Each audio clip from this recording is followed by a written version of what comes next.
చాలా మంది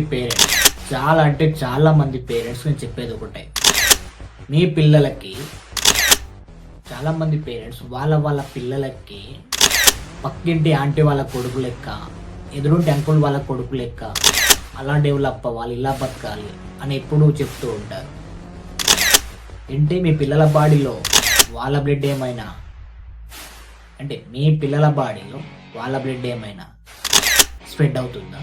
మీ బ్లడ్డే కదా. సో మీ బ్లడ్ స్ప్రెడ్ అయినప్పుడు వాళ్ళు మీలా ఉంటారు, కానీ పక్కింటి ఆంటీ కొడుకు లెక్క, ఎదురుంటి అంకులు వాళ్ళ అమ్మాయి లెక్క ఉండరు కదా. మీరు పిల్లలకు చెప్పాల్సింది మీకు నచ్చిన పని చేస్తూ మీ లైఫ్లో మీరు హ్యాపీగా ఉండమని. అంతేకాని వాళ్ళు అలా డెవలప్ అయ్యారు, వీళ్ళు ఇలా బ్రతుకుతున్నారు, మీరు వాళ్ళలా ఉండండి అని ఎప్పుడూ చెప్పకండి. వాళ్ళలో కూడా స్ప్రెడ్ అయ్యేది మీ బ్లడ్డే కాబట్టి.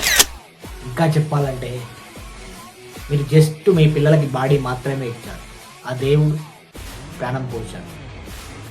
సో వాళ్ళు ఎలా బ్రతకాలో వాళ్ళు డిసైడ్ చేసుకుంటేనే వాళ్ళు అప్పుడే హ్యాపీగా ఉంటారు.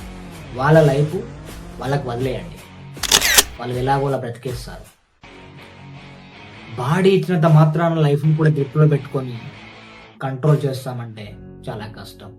ఎందుకంటే లైఫ్ వాళ్ళది, వాళ్ళకు నచ్చినట్టుగా బ్రతకనివ్వండి.